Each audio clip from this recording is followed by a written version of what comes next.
ನಮಸ್ಕಾರ. ಈ ದಿನದ ಪ್ರಮುಖ ಸುದ್ದಿಗಳ ನ್ಯೂಸ್ ಬುಲೆಟಿನ್ಗೆ ಸ್ವಾಗತ. ನಾನು ವಿಜಯಲಕ್ಷ್ಮಿ ಕೋಟಿ. ಬ್ಯಾಂಕ್ ಖಾತೆ, ಪಡಿತರ ಅಕ್ಕಿ, ಬೆಳೆ ವಿಮೆ, ಬೆಳೆ ಪರಿಹಾರ ಸೇರಿದಂತೆ ಸರ್ಕಾರಿ ಸೌಲಭ್ಯಗಳ ದುರ್ಬಳಕೆ ಕಡಿವಾಣ ಹಾಕಲು KYC ಆಧಾರ್ ಲಿಂಕ್ ಕಡ್ಡಾಯ.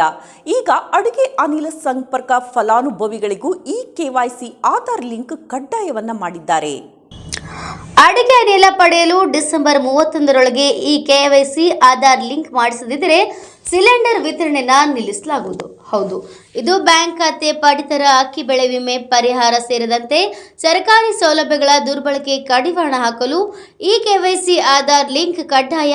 ಈಗ ಅಡುಗೆ ಅನಿಲ ಸಂಪರ್ಕ ಫಲಾನುಭವಿಗಳಿಗೂ KYC ಆಧಾರ್ ಲಿಂಕ್ ಕಡ್ಡಾಯ ಮಾಡಿರುವುದರಿಂದ ಅಡುಗೆ ಅನಿಲ ವಿತರಣೆ ಮಾಡುವ ಅಂಗಡಿ ಮುಂದೆ ಸರದಿ ಸಾಲಿನಲ್ಲಿ ನಿಂತು KYC ಮಾಡಿಸಲು ಮುಗಿಬಿದ್ದಿದ್ದಾರೆ.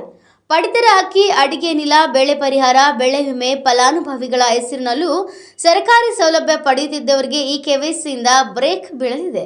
ಸರ್ಕಾರದ ಬೊಕ್ಕಸಕ್ಕೆ ಕೋಟಿ ರು ನಷ್ಟವನ್ನುಂಟು ಮಾಡುತ್ತಿದ್ದು, ಇದರಿಂದ ಸರ್ಕಾರ ಫಲಾನುಭವಿಗಳ ಆಧಾರ್ ಕಾರ್ಡ್ ಹಾಗೂ ಹೆಬ್ಬೆಟ್ಟಿನ ಗುರುತು ಪಡೆಯುವ ಮೂಲಕ ಸರ್ಕಾರಿ ಸೌಲಭ್ಯಗಳಿಗೆ ಕಡ್ಡಾಯವಾಗಿ KYCನ ಜಾರಿಗೊಳಿಸಿದೆ.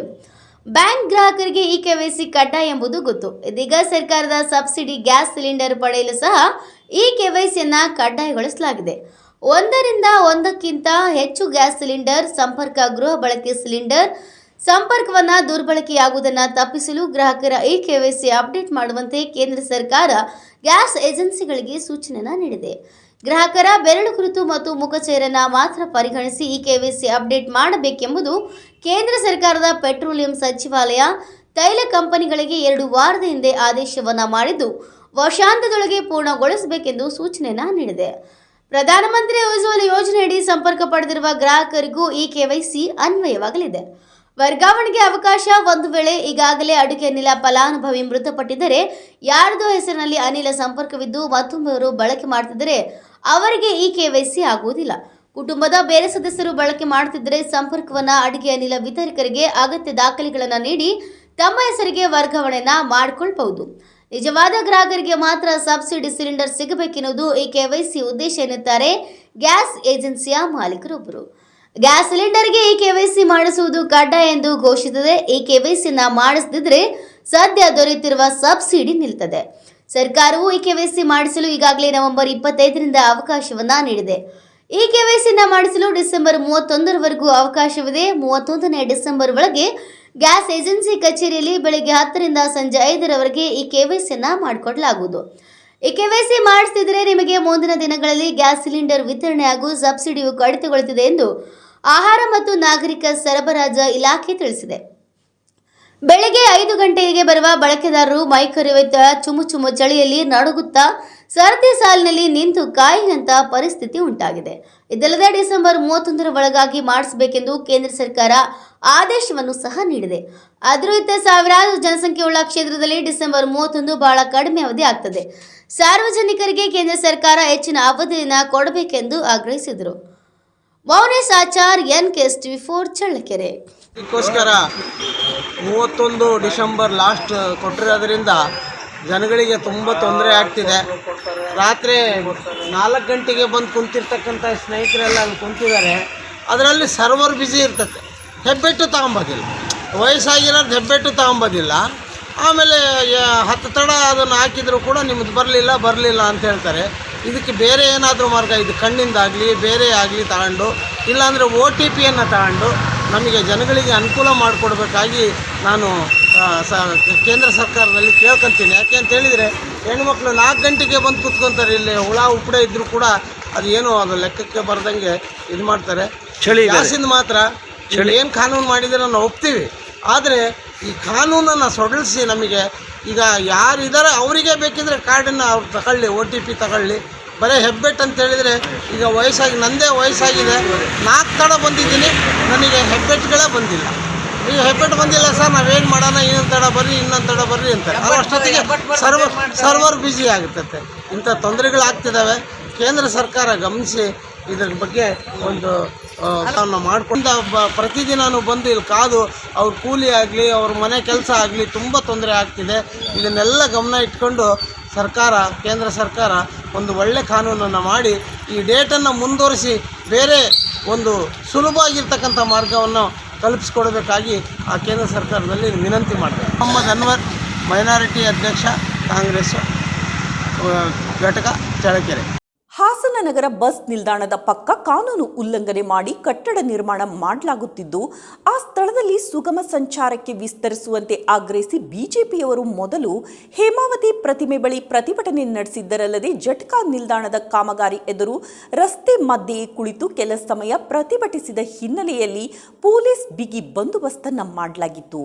ಸಿಟಿ ಬಸ್ ನಿಲ್ದಾಣದ ಪಕ್ಕ ಜಟ್ಕಾ ನಿಲ್ದಾಣ ಕಾಮಗಾರಿ ಖಂಡಿಸಿ ಬಿಜೆಪಿ ವತಿಯಿಂದ ಪ್ರತಿಭಟನೆ ನಡೆಸಲಾಯಿತು. ಹಾಸನ ನಗರ ಬಸ್ ನಿಲ್ದಾಣದ ಪಕ್ಕ ಕಾನೂನು ಉಲ್ಲಂಘನೆ ಮಾಡಿ ಕಟ್ಟಡ ನಿರ್ಮಾಣ ಮಾಡಲಾಗುತ್ತಿದ್ದು, ಆ ಸ್ಥಳದಲ್ಲಿ ಸುಗಮ ಸಂಚಾರಕ್ಕೆ ವಿಸ್ತರಿಸುವಂತೆ ಆಗ್ರಹಿಸಿ ಬಿಜೆಪಿಯವರು ಮೊದಲು ಹೇಮಾವತಿ ಪ್ರತಿಮೆ ಬಳಿ ಪ್ರತಿಭಟಿಸಿದ್ರು. ಅಲ್ಲದೆ ಜಟ್ಕಾ ನಿಲ್ದಾಣದ ಕಾಮಗಾರಿ ಎದುರು ರಸ್ತೆ ಮಧ್ಯೆಯೇ ಕುಳಿತು ಕೆಲ ಸಮಯ ಪ್ರತಿಭಟಿಸಿದ ಹಿನ್ನೆಲೆಯಲ್ಲಿ ಪೊಲೀಸ್ ಬಿಗಿ ಬಂದೋಬಸ್ತ್ ಮಾಡಲಾಯಿತು. ಈ ಹಿಂದೆ ಟಾಂಗಾ ನಿಲ್ದಾಣವಾಗಲಿ ಅದರಲ್ಲಿ 5 ರಿಂದ 6 ಕುದುರೆ ಗಾಡಿಗಳನ್ನು ಕಟ್ಟಲಾಗುತ್ತಿತ್ತು. ನಗರ ಬೆಳೆದಂತೆ ವಾಹನ ದಟ್ಟಣೆ ಹೆಚ್ಚಾಗಿದ್ದು, ಸಿಟಿ ಬಸ್ ನಿಲ್ದಾಣದ ಪಕ್ಕ ವಾಹನ ದಟ್ಟಣೆ ತುಂಬಾ ಹೆಚ್ಚಾಗಿದೆ. ಟಾಂಗಾ ನಿಲ್ದಾಣದಲ್ಲಿ ಸುಮಾರು 10 ರಿಂದ 12 ಕುದುರೆ ಗಾಡಿಗಳಿದ್ದು, ಅದರ ಉಪಯೋಗ ಈಗ ಯಾರು ಮಾಡ್ತಾ ಇಲ್ಲ. ಕೇವಲ ಕುದುರೆಗಳನ್ನ ಟಾಂಗಾ ನಿಲ್ದಾಣದಲ್ಲಿ ನಿಲ್ಲಿಸಿ ಆ ಸ್ಥಳವನ್ನ ಜೂಜು ಮಟ್ಕ ಮತ್ತು ಇನ್ನಿತರ ಕಾನೂನು ಬಾಹಿರ ಚಟುವಟಿಕೆಗಳಿಗೆ ಬಳಸಿಕೊಳ್ಳಲಾಗ್ತಾ ಇದೆ ಅನ್ನೋ ಆರೋಪ ಸಾರ್ವಜನಿಕರಿಂದ ಕೇಳಿ ಬಂದಿದೆ. ಇವರು ಬೇಕಾದ್ರೆ ಹೊಸ ಲೈನ್ ರಸ್ತೆ, ವಲ್ಲಭಬಾಯಿ ರಸ್ತೆ ಬಳಿ ಕುದುರೆ ನಿಲ್ದಾಣದ ಕಾಮಗಾರಿ ಮಾಡಲಿ.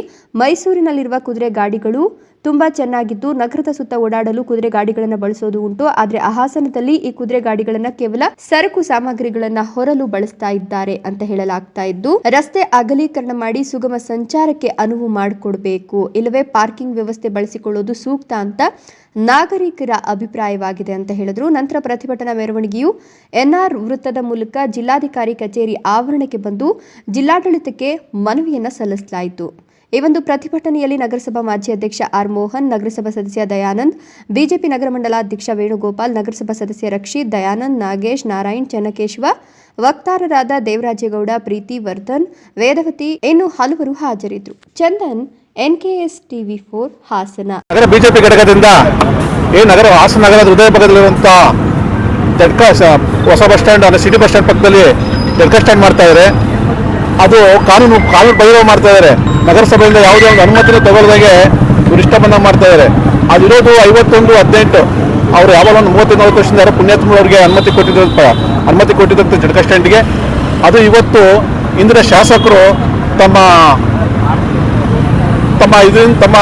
ಅನುದಾನದಲ್ಲಿ 83-21 ಅಂತ ನಗರಸಭೆ ಜಾಗನ ಅಕ್ವೈರ್ ಮಾಡಿಕೊಂಡು ಇವತ್ತು ಜಟ್ಕಾ ಸ್ಟ್ಯಾಂಡ್ ಮಾಡ್ತಾ ಇದ್ದಾರೆ.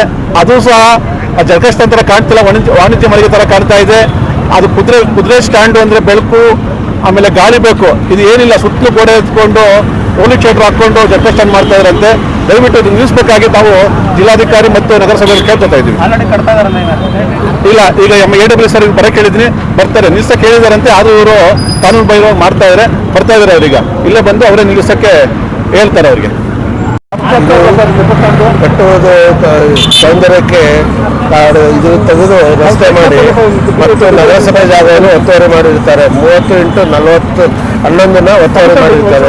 ಇದನ್ನು ತೆರವು ಮಾಡಿಕೊಡಬೇಕಾಗಿ ತಮ್ಮಲ್ಲಿ HR ನಾಗೇಶ್. ಉಪ್ಪಿನಕಾಯಿ ಕೀಳುವ ನೆಪದಲ್ಲಿ ಮಹಿಳೆಯ ಮೇಲೆ ಅತ್ಯಾಚಾರಕ್ಕೆ ಯತ್ನ ನಡೆದಿದೆ. ಈ ಘಟನೆ ದಾವಣಗೆರೆ ಗ್ರಾಮಾಂತರ ಪೊಲೀಸ್ ಠಾಣಾ ವ್ಯಾಪ್ತಿಯ ಗ್ರಾಮವೊಂದರಲ್ಲಿ ನಡೆದಿದೆ. ಉಪ್ಪಿನಕಾಯಿ ಕೇಳೋ ನೆಪದಲ್ಲಿ ಮಹಿಳೆ ಮೇಲೆ ಅತ್ಯಾಚಾರಕ್ಕೆ ಯತ್ನ, ಮಹಿಳೆಯ ಕೆನ್ನೆಗೆ ಕಚ್ಚಿ ಗಾಯಗೊಳಿಸಿ ಪರಾರಿಯಾಗಿರುವ ಕಿರಾತಕ. ದಾವಣಗೆರೆ ಗ್ರಾಮಾಂತರ ಪೊಲೀಸ್ ಠಾಣಾ ವ್ಯಾಪ್ತಿಯ ಗ್ರಾಮವೊಂದರಲ್ಲಿ ಒಂದು ಘಟನೆ ನಡೆದಿದೆ. ಮಹಿಳೆ ಮನೆಯಲ್ಲಿ ಒಬ್ಬಳೇ ಇರೋದನ್ನ ಗಮನಿಸಿ ಅತ್ಯಾಚಾರಕ್ಕೆ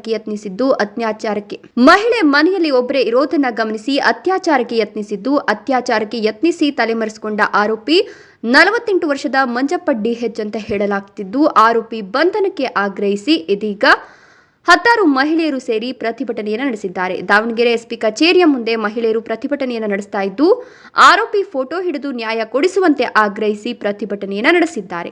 ಇನ್ನು SP ಉಮಾ ಪ್ರಶಾಂತ್ಗೆ ಮನವಿ ನೀಡಿದ್ದಾರೆ ಪ್ರತಿಭಟನಾ ನಿರತ ಮಹಿಳೆಯರು. ಹೀಗಾಗಿ ಆದಷ್ಟು ಬೇಗ ಆರೋಪಿಯನ್ನ ಬಂಧಿಸುವ ಭರವಸೆಯನ್ನ SP ಉಮಾ ಪ್ರಶಾಂತ್ ನೀಡಿದ್ದಾರೆ.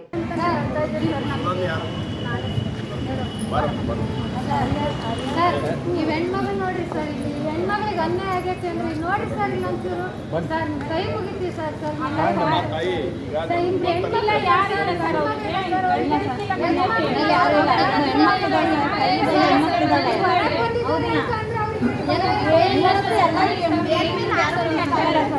ಅಬ್ಜೆಕ್ಷನ್ ಸರ್ ಅವನಿಗೆ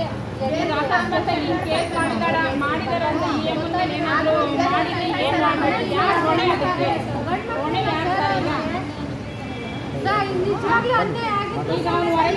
ಅನ್ಯಾಯ ನ್ಯಾಯ ಸಿಗುತ್ತಂತ ಹೆಂಗ್ ಸರ್ ನ್ಯಾಯ ಸಿಗಲಿಲ್ಲ ಅಂದ್ರೆ ಟ್ರ್ಯಾಕ್ಟರ್ ಡಿಕ್ಕಿ ಹೊಡೆದು ಚಾಲಕ ಸ್ಥಳದಲ್ಲಿಯೇ ಮೃತಪಟ್ಟಂತಹ ಘಟನೆ ಚಳ್ಳಕೆರೆ ತಾಲೂಕಿನ ಲಕ್ಷ್ಮೀಪುರ ಗ್ರಾಮದಲ್ಲಿ ನಡೆದಿದೆ. ಟ್ರ್ಯಾಕ್ಟರ್ ಡಿಕ್ಕಿಯಾಗಿ ಚಾಲಕ ಸ್ಥಳದಲ್ಲೇ ಮೃತಪಟ್ಟಿರತಕ್ಕಂಥ ಘಟನೆ ಚಳ್ಳಕೆರೆಯ ಲಕ್ಷ್ಮೀಪುರ ಗ್ರಾಮದಲ್ಲಿ ನಡೆದಿದೆ. ಚಳ್ಳಕೆರೆ ತಾಲೂಕಿನ ಚಿಕ್ಕಮದುರೆ ಗ್ರಾಮದ ಟ್ರ್ಯಾಕ್ಟರ್ ಚಾಲಕ ಬಸವರೆಡ್ಡಿ ಸಾವನ್ನಪ್ಪಿದ್ದು, ಲಕ್ಷ್ಮೀಪುರ ಗ್ರಾಮಕ್ಕೆ ಜಲ್ಲಿಪುಡಿ ಅನ್ಲೋಡ್ ಮಾಡಲು ಹೋದಾಗ ಘಟನೆ ಸಂಭವಿಸಿದೆ. ರಸ್ತೆ ಬದಿಯಲ್ಲಿನ ಬೈಕ್ ಪಕ್ಕಕ್ಕೆ ನಿಲ್ಲಿಸಲು ಹೋದಾಗ ಟ್ರ್ಯಾಕ್ಟರ್ ನ್ಯೂಟರ್ನಲ್ಲಿದ್ದ ಕಾರಣ ಏಕಾಏಕಿ ಸ್ವಯಂ ಚಾಲನೆಯಾಗಿ ಟ್ರ್ಯಾಕ್ಟರ್ ಚಾಲಕ ಬಸವರೆಡ್ಡಿ ಮೃತಪಟ್ಟಿದ್ದಾರೆ. ಬೈಕ್ ಮೇಲೆ ಟ್ರ್ಯಾಕ್ಟರ್ ಚಾಲನೆಗೊಂಡು 50 ವರ್ಷದ ಚಾಲಕ ಬಸವರೆಡ್ಡಿ ಸ್ಥಳದಲ್ಲೇ ಮೃತಪಟ್ಟಿದ್ದಾರೆ. ಇನ್ನು ಸ್ಥಳಕ್ಕೆ ಡಿವೈಎಸ್ಪಿ ರಾಜಣ್ಣ ಹಾಗೂ ವೃತ್ತ ನಿರೀಕ್ಷಕ ದೇಸಾಯಿ ಭೇಟಿ ಕೊಟ್ಟು ಪರಿಶೀಲನೆ ನಡೆಸಿ ಚಳ್ಳಕೆರೆ ಠಾಣೆಯಲ್ಲಿ ಪ್ರಕರಣ ದಾಖಲಿಸಿಕೊಂಡಿದ್ದಾರೆ. Mounesh Achar, NKS TV4 Challakere. ಆಲೂರು ತಾಲೂಕಾ ಪಟ್ಟಣದಲ್ಲಿ ಜನಪದ ಕಲಾ ತಂಡದಿಂದ ಆರೋಗ್ಯ ಅರಿವು ಕಾರ್ಯಕ್ರಮವನ್ನು ಸಾರ್ವಜನಿಕ ಆಸ್ಪತ್ರೆಯ ಮುಂಭಾಗ ಆಡಳಿತ ವೈದ್ಯಾಧಿಕಾರಿಗಳಾದ ಡಾಕ್ಟರ್ ಜಯಪ್ರಕಾಶ್ ಅವರು ಹಸಿರು ಬಾವುಟವನ್ನು ತೋರಿಸುವುದರ ಮೂಲಕ ಕಾರ್ಯಕ್ರಮವನ್ನು ಉದ್ಘಾಟಿಸಿದರು.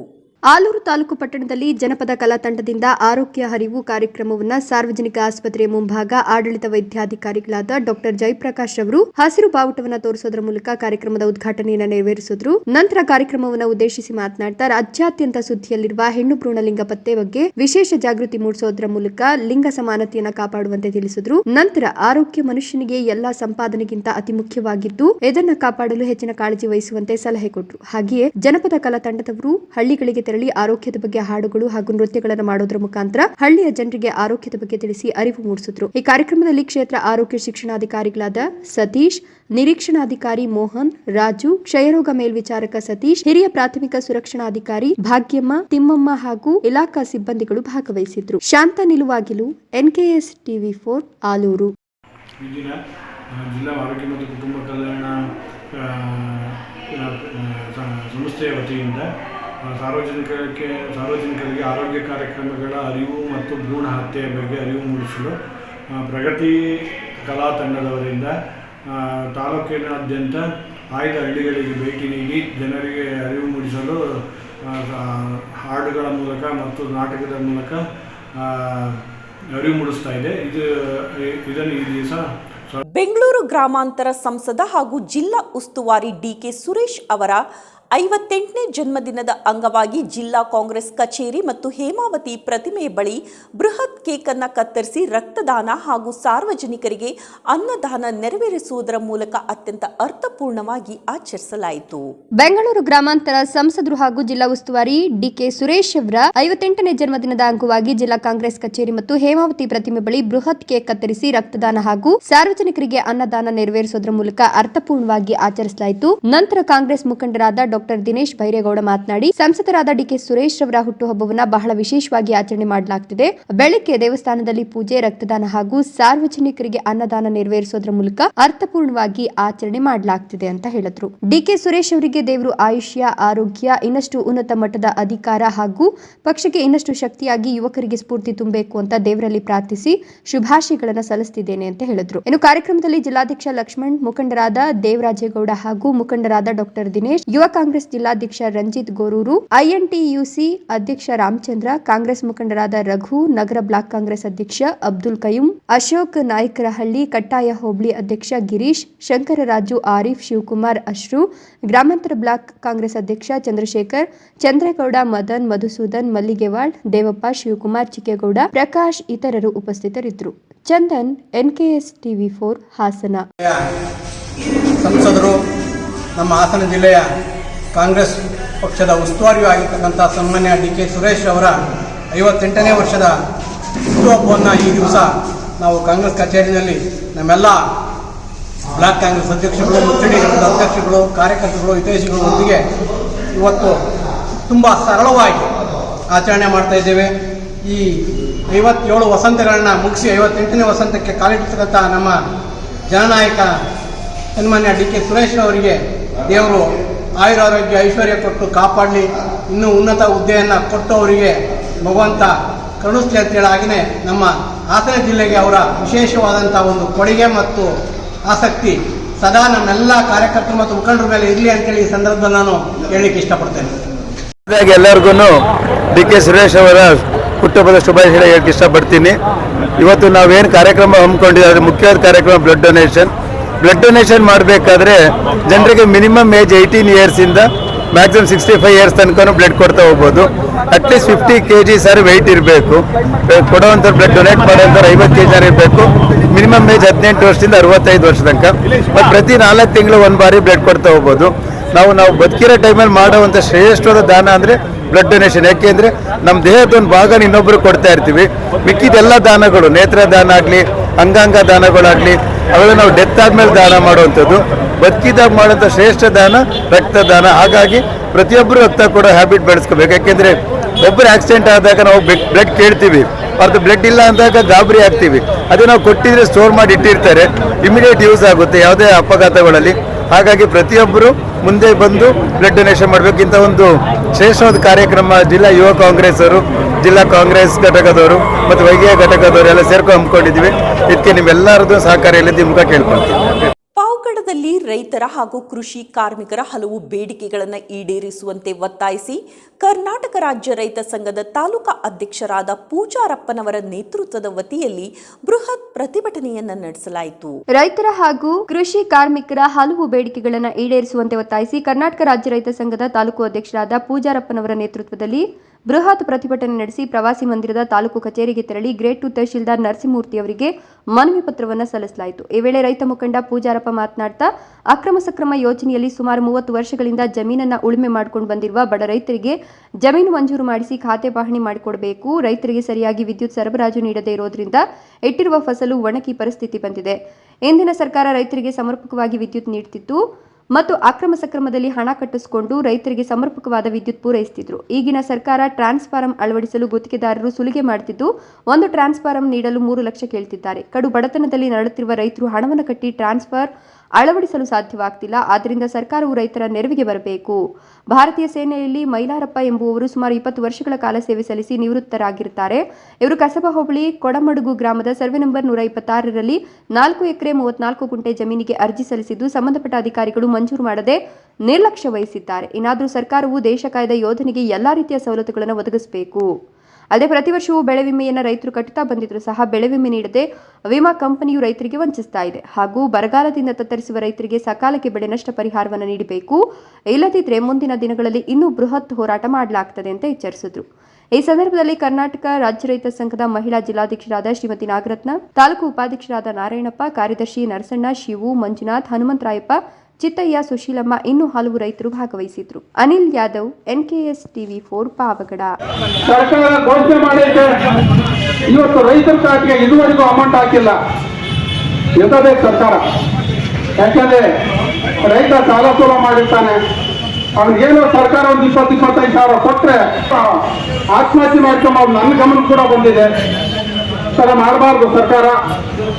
ಸಿದ್ದರಾಮಯ್ಯ ಸರ್ಕಾರ ರೈತ ಪರವಾಗಿ ನಿಂತಾರೆ, ರೈತ ಪರವಾಗಿ ಧ್ವನಿ ಎತ್ತರಂತ ಬಹಳ ನೆಮ್ಮದಿ ಆಸಕ್ತಿ ಇಟ್ಕೊಂಡಿದ್ರು ರೈತರು. ಆದರೆ ಯಾವುದೂ ನಮ್ಮ ರೈತರ ಪರವಾಗಿ ನಿಂತು ಮಾತನಾಡಿಲ್ಲ. ದಯವಿಟ್ಟು ಸರ್ಕಾರ ಇದನ್ನ ಬರೋಬ್ಬರಿ ಯೋಜನ ತಕ್ಷಣ ಜಾರಿಗೆ ಕೊಡಬೇಕು. ಎಂದು 4-5 ದಿನದೊಳಗೆ ಅವ್ರ ಖಾತೆಗೆ ಹಾಕಬೇಕು. ಪಾಪ ಈ ತಾಲೂಕು ಬರೇ ಮಳೆ ಅಷ್ಟೇ ನಿಂತ್ಕೊಂಡಿದ್ದಾರೆ. ಅದರಿಂದ ಈ ಸರ್ಕಾರ ಇದು ಮಾಡಬೇಕು. ಮತ್ತೆ ಅಕ್ರಮ ಸಕ್ರಮ ಕಟ್ಟಿರೋ ಡಿಸಿಗೆ ಇವತ್ತು ಸರ್ಕಾರ ನಿಲ್ಸೈತೆ. ಸ್ವಾಮಿ ಎಲ್ಲಾ ಯೋಜನೆ ಘೋಷಣೆ ಮಾಡ್ತಾರೆ. ಸ್ವಾಮಿ ರೈತರ ಅನ್ನದ ಸ್ವಾಮಿ ದೇಶದಾಗ ಅನ್ನ ಊಟ ಮಾಡೋದು, ರೈತ ಒಬ್ಬನ ಅಡಿಕೆ ಅಂದ್ರೆ ದೇಶ ಎಲ್ಲ ದಿವಾಳಿ ಆಗ್ತೈತೆ. ಯೋಚನೆ ಮಾಡ್ಬೇಕು ಸರ್ಕಾರ. ಹಿಂದ್ಗಡೆ ಸರ್ಕಾರ ಅಕ್ರಮ ಸಕ್ರಮ ಬಿಟ್ಟಿರೋದು ಸಂಪೂರ್ಣವಾಗಿ ಅದನ್ನ ಜಾರಿಗೆ ತರಬೇಕು. ಇವತ್ತು ನೀವು ಈ ಕಾನೂನು ಮುಂದುವರಿಸಿದ್ರೆ ಇವತ್ತು ಕಂಟ್ರೋಲ್ತಾರ 2.5 ಲಕ್ಷ 3 ಲಕ್ಷವರೆಗೂ ಕೇಳ್ತಾರೆ. ಎಲ್ಲಿ ಕೊಡ್ತಾನೆ ಸ್ವಾಮಿ ರೈತ? 4 ಆಣಿ ಇಲ್ಲ ಅವ್ರ ಹತ್ರ. ಅಲ್ಲಿಂದ ಬರ್ಬೇಕಾದ್ರೆ ಆಟೋ ಕೊಡೋಕೆ 10 ರೂಪಾಯಿ ಚಾರ್ಜ್ ಇಲ್ಲ. ಅಂತ ಪರಿಸ್ಥಿತಿ ನಮ್ಮ ಪಾವಗಡ ತಾಲೂಕಿನಲ್ಲಿ ಐತೆ. ಅಫ್ಜಲ್ಪುರ್ ತಾಲೂಕಿನ ಚಿಣಮಗೇರ ಗ್ರಾಮದಲ್ಲಿ ಜಾತ್ರೆಯ ನಿಮಿತ್ತ ಅಫ್ಜಲ್ಪುರ್ ನಿವಾಸಿ ಗೋವಿಂದ್ ಎಂಬಾತನು ಜಾತ್ರೆಗೆ ಬಂದ ಸಂದರ್ಭದಲ್ಲಿ ಯಾವುದೋ ಒಂದು ಘಟನೆ ಸಂಭವಿಸಿದೆ. ಈ ಸಂದರ್ಭದಲ್ಲಿ ದೇವಲಗಾಣಗಾಪುರ್ ಪೊಲೀಸ್ ಠಾಣೆ PSI ಅವಾಚ್ಯ ಶಬ್ದಗಳಿಂದ ನಿಂದಿಸಿದ್ದಾನೆ ಎಂದು ಗ್ರಾಮಸ್ಥರು ಆರೋಪಿಸಿದ್ದಾರೆ. ದೇವಲ ಗಾಣಗಾಪುರ ಪೊಲೀಸ್ ಠಾಣೆ PSI ವಿರುದ್ಧ ರೊಚ್ಚಿಗೆದ್ದ ಗ್ರಾಮಸ್ಥರು. ಹೌದು, ಅಫಜಲ್ಪುರ ತಾಲೂಕಿನ ಚಿಣಮಗೆರ ಗ್ರಾಮದಲ್ಲಿ ಜಾತ್ರಾ ನಿಮಿತ್ತ ಅಫಜಲ್ಪುರ ನಿವಾಸಿ ಗೋವಿಂದ ಎಂಬಾತನು ಜಾತ್ರೆಗೆ ಬಂದ ಸಂದರ್ಭದಲ್ಲಿ ಯಾವುದೋ ಘಟನೆ ಸಂಭವಿಸಿರುತ್ತದೆ. ಅಲ್ಲಿನ ಪೊಲೀಸರು ದೇವಲ ಗಾಣಗಾಪುರ ಠಾಣೆಗೆ ಕರೆದುಕೊಂಡು ಹೋಗಿರ್ತಾರೆ. ನರಹರಿ ಪಟೇದ ಎಂಬಾತನ ಗೆಳೆಯನಾದ ಶ್ಯಾಮರಾವ್ ಅವರ ಮಾವನಾಗಿರುವುದರಿಂದ ನರಹರಿ ಅವರಿಗೆ ಕರೆ ಮಾಡಿ, ನಮ್ಮ ಮಾವನಿಗೆ ಪೊಲೀಸ್ ಕರೆದುಕೊಂಡು ಹೋಗಿದ್ದಾರೆ, ಬನ್ನಿ, ಯಾವ ಕಾರಣಕ್ಕೆ ಕರೆದುಕೊಂಡು ಹೋಗಿದ್ದಾರೆ ವಿಚಾರಿಸೋಣ. ವಿಚಾರಣೆಗೆಂದು ನರಹರಿ ಪಟೇದ ಮತ್ತು ಆತನ ಗೆಳೆಯರು ಸರಿ ಪೊಲೀಸ್ ಠಾಣೆಗೆ ಹೋಗಿರುವ ಸಂದರ್ಭದಲ್ಲಿ ಪೊಲೀಸ್ ಠಾಣೆಯ PSI ಆಗಿರುವ ರಾಹುಲ್ ಪಾವಡೆ ನರಹರಿ ಪಟೇಡನ್ನ ಅವಾಚ್ಯ ಶಬ್ದಗಳನ್ನು ಬಳಸಿ ನಿಂದಿಸುತ್ತಿರ್ತಾರೆ ಎಂದು ಸುದ್ದಿಗೋಷ್ಠಿಯಲ್ಲಿ ಸುದ್ದಿಗಾರರೊಂದಿಗೆ ಮಾತನಾಡುತ್ತಾ ಆರೋಪಿಸಿದರು. ಇಲ್ಲ, ನಿನ್ ಬಕ್ಕುಳೇನ್ ಅರ್ಧದ, ನಿನಗೆ ಏನ್ ಮಾಡೋದನ್ನ ಮಾಡ್ತೀನಿ, ಸ್ವಲ್ಪ ಆ ಥರ ಎಲ್ಲ ಸ್ವಲ್ಪ ಮಾತಾಡಿದ್ರು. ಮತ್ತು ನಾವು ಅಲ್ಲಿ ಫಸ್ಟಿಗೆ ಹೋದಾಗ ನಾವು ಎಂಟ್ರಿ ಮಾಡಿದಿಲ್ಲ ಬುಕ್ಕಲ್ಲಿ. ಅದು ಒಳಗೊಂದು ಹೋಗೋದು ನಾವು ವಿಸಿಟ್ ಮಾಡಿವತ್ತು ಒಂದು ಬುಕ್ ಇರ್ತದಲ್ಲ, ಮಾಡಿದಿಲ್ಲ. ಅವಾಗ ಅವ್ನು PSI ಆ ಟೈಮಿಗೆ ಅವ್ರಿಗೆ ಇದು ಪೊಲೀಸ್ ಸಿಬ್ಬಂದಿಗೆ ಅಂತ ತರ್ಸುನು, ಅದು ತರ್ಸ್ಕೆ ಅವ್ರು ಪೊಲೀಸ್ ಸಿಬ್ಬಂದಿ ಬರ್ಕೊಲಿಕ್ಕೆ ನಮ್ಮ ಹೆಸರು ನೀ ಯಾಕೆ ಬರ್ಕೋತಿ, ಅವ್ರಿಗೆ ಸುರೇಕೆಲ್ಲ ಹೆಚ್ಚರು. ಅವ್ರು ಯಾವ್ದು ನಂಗೆ ಅಷ್ಟು ಇದು ಇಲ್ಲ, ಅಲ್ಲಿ ಕ್ಯಾಮ್ರಾ ಅದ, ನಾ ಏನು ಮಾತಾಡ್ಲಿಕ್ಕಿದ್ದೀನಿ ಎಲ್ಲ ಅಲ್ಲಿ ಕ್ಯಾಮ್ರಾ ಅವ, ಎಲ್ಲಿ ಗಣಗಾಪುರ ಪೊಲೀಸ್ ಅಷ್ಟೇ ಠಾಣೆಯಲ್ಲಿ ಕ್ಯಾಮ್ರಾ ಅವ, ಬೇಕಿದ್ರೆ ಚೆಕ್ ಮಾಡ್ಕೋಬಹುದು. ನಮ್ಮ ಹೆಸರು ಲಕ್ಷ್ಮೀಕಾಂತ್ ಅಂತ ಹೇಳ್ರಿ, ನಮ್ಮೂರು ಬಂದವಾಡ. ನಮ್ಮ ತಂದೆ ಹೆಸರು ಶಿವರಾಯ, ಅಜ್ಜ ಹೆಸರು ಹೊಸಮನಿ ಅಂತ. ಇವ್ರು ದೇವರಗಾಣಪುರ ಸ್ಟೇಷನ್ ಹೋಗಿದ್ದು ನರಹರಿ ಅವರು ನಮ್ಮ ಶ್ಯಾಮರಾವ್ ಇಬ್ರು ಒಳಗೆ ಹೋಗಿದ್ರು, ನಮ್ಗೆ ಒಳಗೆ ಬಿಡ್ಲಿಲ್ಲ. ಹೊರ ಕೂಸಿರು ಕೂಡೋದು ಹೊರ ಕೂತಿದ್ದೆವು. ನರಹರಿ ಅವರಿಗೆ ಒಂದು ಹಾಫ್ ಅನ್ ಅವರ್ ಆದ್ಮೇಲೆ ಒಂದು ಡ್ಯೂಟಿ ಸ್ಟಾರ್ಟ್ ಮಾಡಿದ್ರು. ಬೈಲಿ ತನ ನಾವು ಆಮ್ಯಾಗ ಬೈಯಕ್ಕೆ ಒಳಗೆ ಹೋಗಿದ್ವಿ. ಒಳಗೆ ಹೋಗೋದು ನಿನ್ಗೇನು ಗೊತ್ತಾ, ನೀವು ಎದಕ್ಕೆ ಬರ್ತೀವಿ ಪೇಷಂಟ್, ಏನು ಸಂಬಂಧದ ಇಲ್ಲಿ ಬರ್ಬೇಕಂತೇಳಿ ನಮ್ಗೆ ಅಂದ್ರು. ನನ್ನ ಹೆಸರು ಹನುಮಂತ್ ರೀ, ನಾವು ಚೌಡಾಪುರ ರೀ. ನಾವು ಚಿನ್ನಮಗೇರ ಜಾತ್ರೆ ಹೊಲಿದ್ದೇವೆ ರೀ. ಚಿನ್ನಮಗೇರ ಜಾತ್ರೆ ಹೋಗೋಣ ರೀ, ಅಲ್ಲಿ ನಮ್ಮ ಅಕ್ಕರು ಹಳ್ಳಗುತ್ತೀರಿ. ಹಳ್ಳಗುತ್ತನ ನಾವೇನು ಮಾಡಿದೆ ರೀ, ಗಾಣಾಪುರ ಬಂದೆ ರೀ. ಗಾಣಾಪುರ ಬರೋಣ ನಮ್ಮ ನೂರಾರು ಅಣ್ಣವ್ರು ಇದ್ದಾರೆ ರೀ, ಅವ್ರಿಗೆ ಕರ್ಕೊಂಡು ಹೋದ್ರಿ ಪೊಲೀಸ್ ಸ್ಟೇಷನ್ ಕರ್ಕೊಂಡು ಹೋಗಿ ಅವ್ರು ಕೂಡ ಅಲ್ಲಿ ಸಾಬ್ರು ಮಾತಾಡಿದಾರೆ, ಪೊಲೀಸರು ಕೂಡ ಮಾತಾಡಿ ಆಮೇಲೆ ಏನಂದಾರ ಇವ್ರು, ಸರ್ ನಿಮ್ಮ ಕಡೆಯಿಂದ ಏನಾದ್ರು ಸಹಾಯ ಆಗ್ತಂದ್ರೆ ಮಾಡ್ರಿ ಸರ, ಸೈನ್ಗಿನ್ ತೊಗೊಂಡು ಬಿಡ್ರಿ ಹೊರಗೆ. ಮತ್ತು ಸಾಬ್ರಿಗೆ ಅವ್ರೇನಂದ್ರಿ, ಸಾಬ್ರಿಗೆ ಮಾತಾಡಂತಪ್ಪ ಅಂತ ಅವ್ರು ಅಂದ್ರಿ. ಅಷ್ಟಾನು ಮತ್ತು ನಾವೇನು ಮಾಡಿದೇವ್ರಿ, ಹೊರಗೆ ಬಂದೇವ್ರಿ. ಹೊರಗೆ ಬರೋಣ ನಾವೇನು ಮಾಡಿದೇವ್ರಿ, ತೋರಿ ಅಣ್ಣ ನೀವು ಊಟ ಗೀಟ ಮಾಡುವವ್ರಿ ಅಂತೇಳಿ ಅವ್ರ ಮನೆಗೆ ಕಳಿಸಿದಾರೆ. ಮನೆಗೆ ಕಳ್ಸ ನಾವೇನು ಮಾಡಿದ್ರೆ ಅವ್ರ ಮನೆಗೆ ಬಿಟ್ಟು ಮತ್ತೆ ರಿಟರ್ನ್ ನಾವು ಊರಿಗೆ ಹೋಗಿದ್ದೇವೆ. ಊರಿಗೆ ಹೋಗೋಣ ಮತ್ತೇನಂದ್ರಿ, ಈಗ ಸಾಬ್ರು ಕರ್ಲಿಗತ್ತಾರ ಸಾಬ್ರು ಅನ್ಕೋತ ಅವ್ರು ಅಂದ್ರಿ. ಅವ್ರನ್ನ ಮತ್ತೇನು ಮಾಡಿದಾರೆ, ಇವ್ರು ಫೋನ್ ಮಾಡಿದಾರೆ ನೂರಣ್ಣವ್ರಿಗೆ. ಫೋನ್ ಮಾಡೋಣ ರೀ, ಅವ್ರಿಗೆ ಮತ್ತೆ ಕರ್ಕೊಂಡು ಹೋಗಿ ಅಲ್ಲಿ ಸ್ಟೇಷನಲ್ಲಿ ನಮ್ಮ ಹೆಸರು ಅವೆಲ್ಲ ಬರ್ಕೊಂಡು ಆದ್ಮೇಲೆ ರೀ ಆದ್ಮೇಲೆ ಹೆಸರು ಎಲ್ಲರೂ ಬರ್ಕೊಂಡಾದ್ಮೇಲೆ ಇವ್ರಿಗೆಲ್ಲ ಕೇಳಿದ್ರಿ, ನಮಗ್ ಕೇಳಿದ್ರಿ ಏನ್ ಕೆಲಸ ಮಾಡ್ತೀನಿ, ನಾ ಗುಡಿ ಕೆಲಸ ಮಾಡ್ತೀನಿ ಸರ ಅಂತ ಅವ್ರಿಗೆ ಅಂದ್ರಿ. ನಾನು ಹೌದಪ್ಪ, ನೀ ಏನು ಗೊತ್ತಿಲ್ಲ ಯಾಕೆ ಬಂದಿ ಪೊಲೀಸ್ ಸ್ಟೇಷನ್ಕ ಅಂದ್ರಿ. ಸರ್ ನಂಗೆ ಏನು ಗೊತ್ತಿಲ್ಲ, ನಮ್ಮ ಅಕ್ಕವ್ರಿಂಗ್ ಹಳ್ಳಿ ಗೊತ್ತೀರಿ ಸರ, ಚಿಕ್ಕವಳಿನಂಗೆ ಹಳ್ಳಿ ಗೊತ್ತೀರಿ, ಅದಕ್ಕೆ ಪೊಲೀಸ್ ಸ್ಟೇಷನ್ ನೂರಣ್ಣವ್ರು ಕರ್ಕೊಂಡ್ ಬಂದಿರಿ ಸರ ಅಂತೇಳಿ ಹೇಳಿ ಬಂದಿರಿ ಸರ್. ಲಿಂಗಸೂರು ತಾಲೂಕಿನ ಮುದ್ಗಲ್ಲಿನ ಸ್ವಾಮಿ ವಿವೇಕಾನಂದ ಪತ್ತಿನ ಸಹಕಾರಿ ಸಂಘ ನಿಯಮಿತದಿಂದ 2024ನೇ ಕ್ಯಾಲೆಂಡರ್ನ ಬಿಡುಗಡೆ ಮಾಡಲಾಯಿತು. ಮುದಗಲಿನ ಸಂತೆ ಬಜಾರ್ನಲ್ಲಿರುವ ಸ್ವಾಮಿ ವಿವೇಕಾನಂದರ ಪತ್ತಿನ ಸಹಕಾರಿ ಸಂಘ ನಿಯಮಿತದಿಂದ 2024ನೇ ಕ್ಯಾಲೆಂಡರ್ ಅನ್ನ ರಾಘವೇಂದ್ರ ಗುಮಾಸ್ತೆ, ಹಿರಿಯ LIC ಏಜೆಂಟ್, ಸಂಯುಕ್ತ ಕರ್ನಾಟಕ ದಿನಪತ್ರಿಕೆಯ ಪತ್ರಕರ್ತ ಹಾಗೂ ವಿವೇಕಾನಂದರ ಪತ್ತಿನ ಸಹಕಾರಿ ಸಂಘ ನಿಯಮಿತಿಯ ಸಲಹಾ ಸಮಿತಿಯ ಸದಸ್ಯರಾದ ಬದ್ರಿನಾಥ್ ಹಾಗೂ ಇನ್ನು ಹಲವರು ಬಿಡುಗಡೆ ಮಾಡಿದ್ರು. ಈ ಕ್ಯಾಲೆಂಡರ್ನಲ್ಲಿ 2024ನೇ ವರ್ಷದ ಕಾಲಮಾನದ ಸಂಪೂರ್ಣ ಪಂಚಾಂಗ ಹಾಗೂ ಸಾರ್ವಜನಿಕರು ಬ್ಯಾಂಕ್ನಲ್ಲಿ ವ್ಯವಹರಿಸುವ ಮಾಹಿತಿ ಹಾಗೂ ಗ್ರಾಹಕರ ಹಣ ಉಳಿತಾಯ ಮಾಡುವುದು ಸೇರಿದಂತೆ ಇನ್ನಿತರ ಮಾಹಿತಿಯನ್ನು ಒಳಗೊಂಡ ವಿಷಯಗಳನ್ನು ನೀಡಿದ್ದಾರೆ. ಈ ಸಂದರ್ಭದಲ್ಲಿ ವಿವೇಕಾನಂದರ ಪತ್ತಿನ ಸಹಕಾರಿ ಸಂಘ ನಿಯಮಿತ ವ್ಯವಸ್ಥಾಪಕರಾದ ವಿನಾಯಕ ದೇಶಪಾಂಡೆ, ಸಹಕಾರಿ ಸಂಘ ಸಿಬ್ಬಂದಿಗಳಾದ ಸಂದೀಪ್ ಚಾಂದ್ ಪಾಷಾ, ಕೀರ್ತಿ, ಮಂಜುನಾಥ್ ಸೇರಿದಂತೆ ಇತರರು ಉಪಸ್ಥಿತರಿದ್ದರು. ಮಂಜುನಾಥ ಕುಂಬಾರ, NKS TV4 ಮುದಗಲ್. ಗ್ರಾಮದ ಸರ್ಕಾರಿ ಪದವಿ ಪೂರ್ವ ಕಾಲೇಜು ಹಾಗೂ ಪ್ರೌಢಶಾಲಾ ಆವರಣದಲ್ಲಿ ಚಿತ್ರದುರ್ಗ ಜಿಲ್ಲಾ ಪೊಲೀಸ್ ಇಲಾಖೆ ಚಳ್ಳಕೆರೆ ವೃತ್ತ ಹಾಗೂ ಪರಶುರಾಂಪುರ ಪೊಲೀಸ್ ಠಾಣೆ ವತಿಯಿಂದ ಅಪರಾಧ ಮಾಸಾಚರಣೆ ಅಂಗವಾಗಿ ಜಾಗೃತಿ ಜಾಥಾವನ್ನು ನಡೆಸಲಾಯಿತು. ಚಿತ್ರದುರ್ಗ ಜಿಲ್ಲೆ ಚಳ್ಳಕೆರೆ ತಾಲೂಕು ಪರಶುರಾಂಪುರ ಗ್ರಾಮದ ಸರ್ಕಾರಿ ಪದವಿ ಪೂರ್ವ ಕಾಲೇಜು ಹಾಗೂ ಪ್ರೌಢಶಾಲಾ ಆವರಣದಲ್ಲಿ ಚಿತ್ರದುರ್ಗ ಜಿಲ್ಲೆ ಪೊಲೀಸ್ ಇಲಾಖೆ ಚಳ್ಳಕೆರೆ ವೃತ್ತ ಹಾಗೂ ಪರಶುರಾಂಪುರ ಪೊಲೀಸ್ ಠಾಣೆ ವತಿಯಿಂದ ಅಪರಾಧ ತಡೆ ಮಾಸಾಚರಣೆ ಅಂಗವಾಗಿ ಜಾಗೃತಿ ಜಾಥಾವನ್ನು ನಡೆಸಲಾಯಿತು. ಕಾರ್ಯಕ್ರಮವನ್ನು ವೃತ್ತ ನಿರೀಕ್ಷಕ ಕೆ ಸಮೀವುಲ್ಲಾ ಅವರು ಚಾಲನೆ ನೀಡಿ ಮಾತನಾಡಿದರು. ದ್ವಿಚಕ್ರ ವಾಹನ ಸವಾರರು ವಾಹನ ಚಲಾಯಿಸುವ ವೇಳೆ ಡಿಎಲ್ ಜೊತೆ ಹೆಲ್ಮೆಟ್ ಅನ್ನು ಕಡ್ಡಾಯವಾಗಿ ಧರಿಸಿ ವಾಹನವನ್ನು ಚಲಾಯಿಸಬೇಕು. ನಗರ ಮತ್ತು ಗ್ರಾಮೀಣ ಪ್ರದೇಶ ಶಾಲಾ ಕಾಲೇಜು ಮಕ್ಕಳು ಸೈಕಲ್ ಹಾಗೂ ದ್ವಿಚಕ್ರ ವಾಹನಗಳನ್ನು ಆದಷ್ಟು ರಸ್ತೆ ಬದಿಯಲ್ಲಿ ಚಲಾಯಿಸಬೇಕು ಎಂದರು. ಪಿಎಸ್ಐ ಎಂಕೆ ಬಸವರಾಜ್ ಮಾತನಾಡಿ, ವಾಹನ ಚಲಾಯಿಸುವವರು ಡಿಎಲ್ಎಫ್ಸಿ ವಾಹನ ವಿಮೆ ಕಡ್ಡಾಯವಾಗಿ ಮಾಡಿಸಿಕೊಳ್ಳಬೇಕು. ಕಾರು, ಟ್ರಕ್ ಅನ್ನು ಚಲಾಯಿಸುವ ಚಾಲಕರು ಸೀಟ್ ಬೆಲ್ಟ್ ಅನ್ನು ಹಾಕಬೇಕು. ಸಾರ್ವಜನಿಕವಾಗಿ ಕಾನೂನು ಬಾಹಿರ ಚಟುವಟಿಕೆಗಳು ಕಂಡು ಬಂದರೆ ಹಾಗೂ ಅಪರಿಚಿತ ವ್ಯಕ್ತಿಗಳ ಬಗ್ಗೆ ಅನುಮಾನ ಬಂದ ಕೂಡಲೇ ಹತ್ತಿರದ ಪೊಲೀಸ್ ಠಾಣೆ ದೂರವಾಣಿಗೆ ಕರೆ ಮಾಡಿ ಮಾಹಿತಿಯನ್ನು ನೀಡಬೇಕು ಎಂದರು. ಯುವಕರು ದ್ವಿಚಕ್ರಗಳನ್ನು ವೀಲಿಂಗ್ ಮಾಡುವುದು, ತ್ರಿಬಲ್ ರೇಡ್ ಮಾಡುವುದು ಕಂಡು ಬಂದರೆ ದಂಡವನ್ನು ತೆತ್ತಬೇಕಾಗುತ್ತದೆ. ಅಪರಾಧಗಳನ್ನು ತಡೆಗಟ್ಟಲು ಇಲಾಖೆಯ ಜೊತೆ ಸಾರ್ವಜನಿಕರ ಸಹಕಾರ ಬಹಳ ಮುಖ್ಯ ಎಂದರು. ಇದೇ ವೇಳೆ ಸರ್ಕಾರಿ ಪಿಯು ಕಾಲೇಜು ಮಕ್ಕಳು ಹಾಗೂ ಕೆಲ ಪೊಲೀಸ್ ಸಿಬ್ಬಂದಿ ಗ್ರಾಮದಲ್ಲಿ ಜಾಗೃತ ಜಾಥಾವನ್ನು ನಡೆಸಿ ಇಲ್ಲಿನ ಮುಖ್ಯ ವೃತ್ತದಲ್ಲಿ ಮಾನವ ಸರಪಳಿಯನ್ನು ರಚಿಸಿ ಈ ಬಗ್ಗೆ ಜನರಲ್ಲಿ ಜಾಗೃತಿಯನ್ನ ಮೂಡಿಸಲಾಯಿತು. ಈ ಸಂದರ್ಭದಲ್ಲಿ ಎಎಸ್ಐಗಳಾದ ನಜೀರ್, ಕೇಶವ್, ಪೇದೆ ಹಾಗೂ ಮುಖ್ಯ ಪೇದೆಗಳಾದ ನಿತಿನ್, ರವಿ, ವಿಜಯ್, ಕಾವ್ಯ, ಭಾಗ್ಯ, ಬಾರ್ಕೆ, ರಂಗಸ್ವಾಮಿ, ಹನುಮಂತಪ್ಪ, ಶಶಿಧರ್, ಕಲ್ಪನಾ, ಅನ್ಸೂಯಮ್ಮ, ಮಹಾಂತೇಶ್ ಹಾಗೂ ಕಾಲೇಜು ಉಪನ್ಯಾಸಕ ಪಾಪಣ್ಣ ಮತ್ತಿತರರು ಇದ್ದರು. Manjunath, NKS TV4, Parashurampura. ಅತಿ ವೇಗದ ಪ್ರಯಾಣ, ಅತಿ ವೇಗದ ಪ್ರಯಾಣ, ಡಿಎಲ್ ಇಲ್ಲದೆ. ಪಾಂಡವಪುರ ಪಟ್ಟಣದ ಕಾಳೇನಹಳ್ಳಿ ಗ್ರಾಮದಲ್ಲಿ Bengaluru BSS micro finance limited ಸಂಸ್ಥೆ, ಬೈಫ್ ಸುಸ್ಥಿರ ಜೀವನಾಧಾರ ಅಭಿವೃದ್ಧಿ ಸಂಸ್ಥೆ ಹಾಗೂ ಪಶುಪಾಲನಾ ಮತ್ತು ಪಶು ವೈದ್ಯಕೀಯ ಸೇವಾ ಸಂಸ್ಥೆ ವತಿಯಿಂದ ಆಯೋಜಿಸಿದ್ದ ಮಿಶ್ರತಳಿ ನಾಟಿ ಹಸು ಹಾಗೂ ಕರುಗಳ ಪ್ರದರ್ಶನ, ಉತ್ತಮ ಹಸುಗಳಿಗೆ ಬಹುಮಾನ ವಿತರಣೆ ಸಮಾರಂಭ ನಡೆಯಿತು. ಪಾಂಡವಪುರ ಪಟ್ಟಣದ ಕಾಳೇನಹಳ್ಳಿ ಗ್ರಾಮದಲ್ಲಿ Bengaluru BSS micro finance limited ಸಂಸ್ಥೆ, ಬೈಫ್ ಸುಸ್ಥಿರ ಜೀವನಾಧಾರ ಅಭಿವೃದ್ಧಿ ಸಂಸ್ಥೆ ಹಾಗೂ ಪಶುಪಾಲನಾ ಮತ್ತು ಪಶು ವೈದ್ಯಕೀಯ ಸೇವಾ ಸಂಸ್ಥೆ ವತಿಯಿಂದ ಆಯೋಜಿಸಿದ್ದ ಮಿಶ್ರ ತಳಿ ನಾಟಿ ಹಸು ಹಾಗೂ ಕರುಗಳ ಪ್ರದರ್ಶನ ಹಾಗೂ ಉತ್ತಮ ಹಸುಗಳಿಗೆ ಬಹುಮಾನ ವಿತರಣೆ ಸಮಾರಂಭ ನಡೆಯಿತು. ಹಸುಗಳ ಪ್ರದರ್ಶನದಲ್ಲಿ ಪಶು ವೈದ್ಯರು ಗ್ರಾಮದಿಂದ ಪ್ರದರ್ಶನಕ್ಕೆ ಕರೆತಂದಿದ್ದಂತಹ ಹಸು ಹಾಗೂ ಕರುಗಳನ್ನು ಪರೀಕ್ಷಿಸಿ ಉತ್ತಮ ಹಸು ಕರುವಿನ ಮಾಲೀಕರಾದ ರೈತರಿಗೆ BSS micro finance CEO Shankar Narayan Kumar ಅವರು ಬಹುಮಾನವನ್ನು ವಿತರಿಸಿದರು. ಈ ಸಂದರ್ಭದಲ್ಲಿ ಬಿಎಸ್ಎಸ್ ಮೈಕ್ರೋ ಫೈನಾನ್ಸ್ ಸಂಸ್ಥೆಯ associate vice president HV Jagadish, ಸುಂಕ ತೋಣ್ಣೂರು, ಗ್ರಾಮ ಪಂಚಾಯಿತಿ ಅಧ್ಯಕ್ಷೆ ಜಯಶೀಲ, ಶಿವಮಾದೇಗೌಡ, ಸಂಸ್ಥೆಯ ಮುಖ್ಯಸ್ಥ ಪಂಡಿತ್ ಪಾಟೀಲ್, ಶಿವರುದ್ರಪ್ಪ ಸೇರಿದಂತೆ ಅನೇಕರು ಉಪಸ್ಥಿತರಿದ್ದರು. ರಘುವೀರ್, NKS TV4, ಪಾಂಡವಪುರ. ಸಪೋರ್ಟ್ ಮಾಡ್ತಾ ಇದ್ದೇವೆ.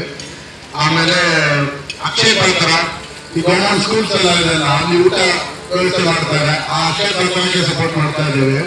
ಈಗ ಈ ಹಸು ಈ ಪ್ರೋಗ್ರಾಮ್ಗೆ ಕೂಡ ಸಪೋರ್ಟ್ ಮಾಡ್ತಾ ಇದ್ದೇವೆ. ಪಾಂಡವಪುರ ಮತ್ತೆ ಶ್ರೀರಂಗಪಟ್ಟಣದಲ್ಲಿ ನೀವು ನೋಡಿದ್ರೆ ಬೆಂಗಳೂರಲ್ಲಿ ಅಕ್ಕಿ, ತರಕಾರಿ, ಹಾಲು ಎಲ್ಲ ನೀವು ಕಲಿಸ್ಕೊಡ್ತೇವೆ, ಅದೇ ನಾವು ತಿಂತಾ ಇದ್ದೇವೆ. ಸೊ ನಾವು ವಾಪಸ್ ನಿಮಗೆ ನಾವು ಕೊಡಬೇಕು. ಸೊ ಅದೇ ಈ ಪ್ರೋಗ್ರಾಮ್ ಎಲ್ಲ ಅಟ್ಲೀಸ್ಟ್ ಸ್ವಲ್ಪ ನಮಗೆ ಅದು ಒಂದು ಖುಷಿ ಆಗ್ತದೆ. ಸೊ ಇಲ್ಲಿ ನಾವು ಕಂಟಿನ್ಯೂ ಮಾಡ್ತೇವೆ ಈ ಪ್ರೋಗ್ರಾಮ್ ಅಲ್ಲಿ. ಇಲ್ಲಿ ಭಯಪ್ಪ ಅವರು ಇದನ್ನು ಚೆನ್ನಾಗಿ ಇದನ್ನು ಮೈಂಟೈನ್ ಮಾಡಿ ಒಂದು ಯೋಜನೆಯಲ್ಲಿ ಮಾಡಿದ್ದೇವೆ, 125 ಹಳ್ಳಿಯಲ್ಲಿ ಮಾಡಿದ್ದೇವೆ.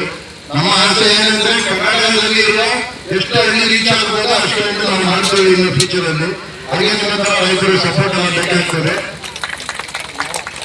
ಮಂಡ್ಯ ಜಿಲ್ಲೆ ಮರಲಿಂಗನದೊಡ್ಡಿ ಗ್ರಾಮದ ಜಮೀನುಗಳಲ್ಲಿ ಬೆಳೆದು ನಿಂತಿದ್ದಂತಹ 5 ಎಕರೆ ಕಬ್ಬಿನ ಗದ್ದೆಗೆ ವಿದ್ಯುತ್ ತಗುಲಿ ಸಂಪೂರ್ಣ ಸುಟ್ಟು ಹೋಗಿದೆ. ಮಂಡ್ಯ ಜಿಲ್ಲೆಯ ಮರಲಿಂಗನದೊಡ್ಡಿ ಗ್ರಾಮದ ನಾಗರಾಜು, ಜವರೇಗೌಡ, ಜಯಮ್ಮ, ಚಿಕ್ಕಪುಟ್ಟೇಗೌಡ, ನಂಜೇಗೌಡ ಹಾಗೂ ಪಂಚಲಿಂಗೇಗೌಡರ ಜಮೀನುಗಳಲ್ಲಿ ಬೆಳೆದು ನಿಂತಿದ್ದಂತಹ 5 ಎಕರೆ ಕಬ್ಬಿನ ಗದ್ದೆಗೆ ವಿದ್ಯುತ್ ತಗುಲಿ ಸಂಪೂರ್ಣ ಸುಟ್ಟು ಹೋಗಿದೆ. ಘಟನಾ ಸ್ಥಳಕ್ಕೆ ಶಾಸಕ ರವಿಕುಮಾರ್ ಗೌಡರ್ ಭೇಟಿಯನ್ನ ನೀಡಿ ಪರಿಶೀಲನೆಯನ್ನ ನಡೆಸಿದರು ಮತ್ತು ಪರಿಹಾರ ಕ್ರಮಗಳನ್ನು ಕೈಗೊಂಡರು. ಸಂತ್ರಸ್ತ ರೈತರು, ಸ್ಥಳೀಯ ಮುಖಂಡರು, ಗ್ರಾಮಸ್ಥರು ಉಪಸ್ಥಿತರಿದ್ದರು. Girish, NKS TV4 Mandya. ಏನದಕ್ಕೆ ರೆಮಿಂಡಿ ಏನು ಸರ್? ಈಗ ನಿನ್ನೆ ರಾತ್ರಿ